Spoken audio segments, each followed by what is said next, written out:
Is that something I'm never going to be able to use in makeup? Am I going to walk past all the beautiful bright peaches and corals and not be able to use them and just walk away with a tug in my heart that I will never be able to wear that peachy blush that looks so beautiful?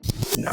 Hey y'all, welcome back to my channel. Today I'm going to show you how to play with colors outside of your ideal personal or seasonal color palette. Today I'm going to show you how to take colors from other color palettes that aren't your most ideal and how to ground them with the colors from your palette to create a more harmonious look and allow you to have fun and experiment. Without further ado, let's get right into the video. So I've already done my foundation and concealer and I want to play with something a little bit different. So I'm actually wearing a powder foundation. And since I'm wearing a powder foundation and I want to start off with a cream product, I want to give my foundation the best chance possible for it lasting and not breaking up. So I'm going to use Fix Plus.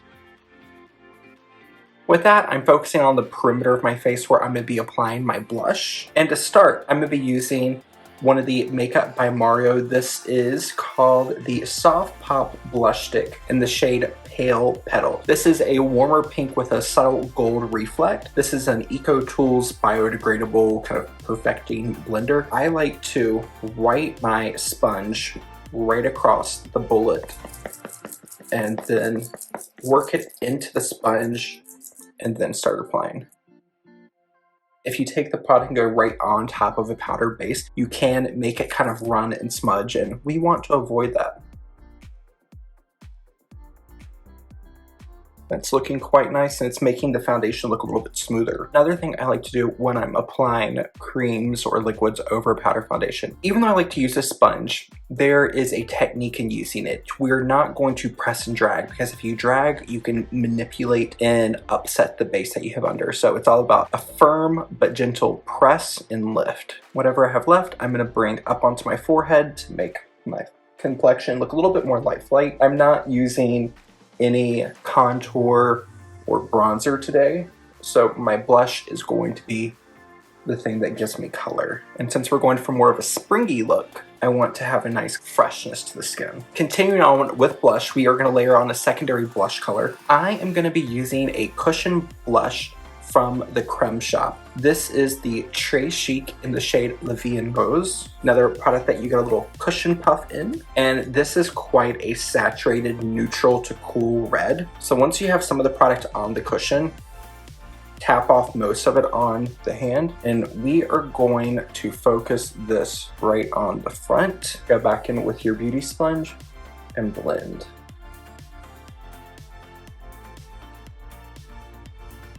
There you go. So this is quite a blushy look. I wanted to mimic how my skin looks in the warmer months. So my skin is quite fair.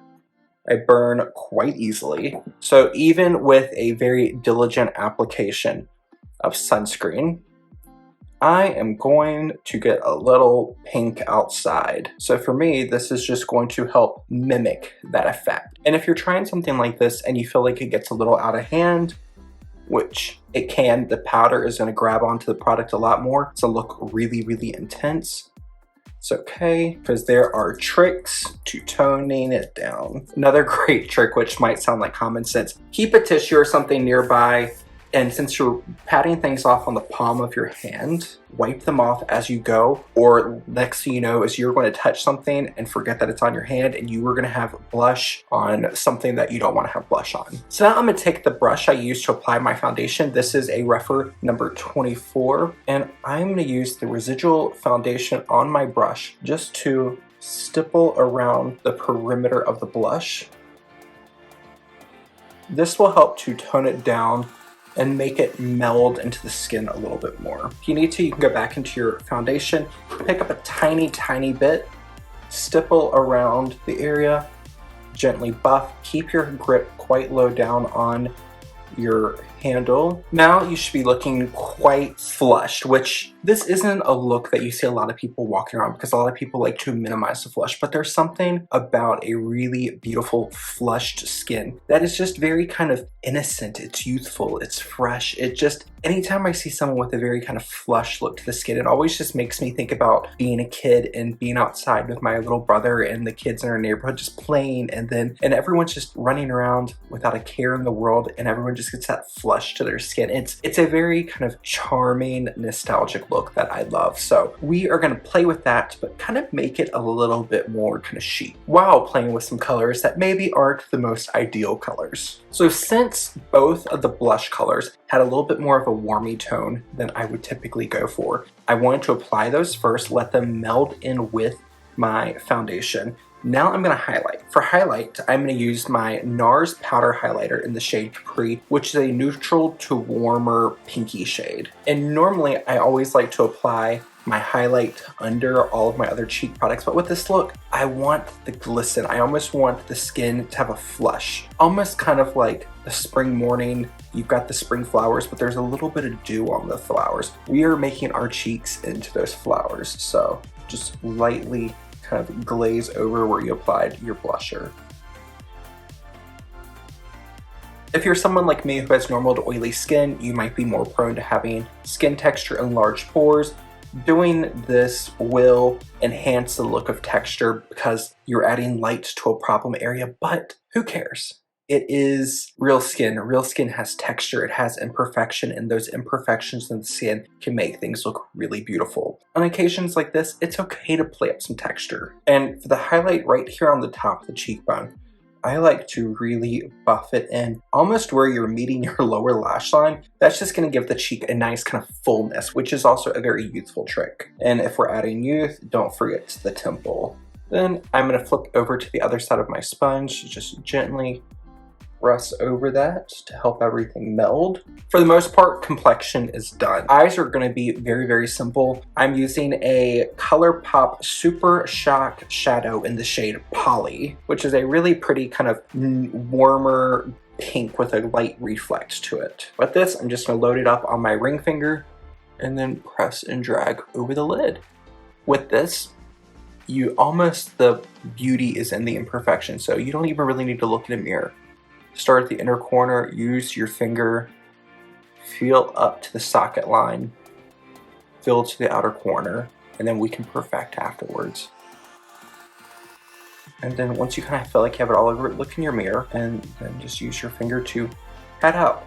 There it is, quick, easy, and there's a je ne sais quoi about the imperfection. It's really, really beautiful. I like to take a little bit more of the shadow right over the middle of the eye. I'm going to take a rougher number 15 brush, and I'm just going to kind of higgly-piggly go around the perimeter of the eye. Just windshield wipers, circles, no need to be precise. To get our kind of gradient effect, take your brush, a little bit of your foundation powder or a flush tone pressed powder, and you're going to use that to create a secondary color for your socket. Now to kind of finish off the eye look, give it a little bit more dimension, I'm gonna add a touch of eyeliner. The shade of eyeliner is going to be more kind of in my natural color palette. So for me, it's gonna go more from the springy tones, more into the softer summer tones. So for that, I'm gonna be using a Sephora Collection Colorful Eyeliner. This is in the shade number 33, Love Affair. With this, I like to have a handheld mirror, look down, point my pencil downwards, and then just haphazardly go through, draw some little dashes. Then take a chunky, smudgy brush. This is a rougher number 12, and then we are just going to smudge over.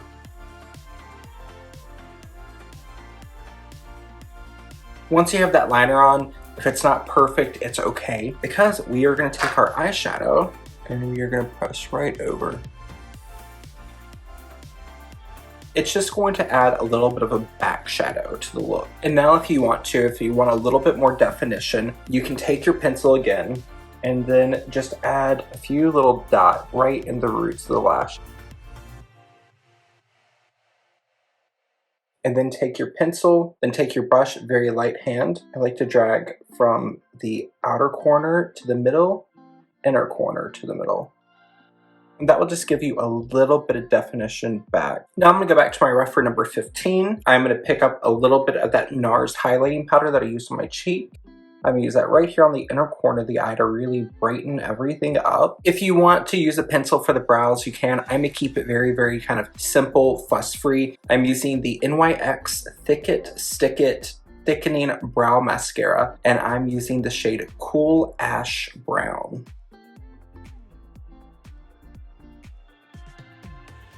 Use a clean spoolie brush just to remove any residual product. I'm not going to use any mascara or anything yet because we're going to do a very kind of hefty dose of setting spray, so don't want to risk anything smudging. So once again, I'm sticking with the color palette that works best for me. I'm going to tap off any of the lip balm I had on, and I'm going to start with a lip pencil from Pat McGrath called Bare Rose.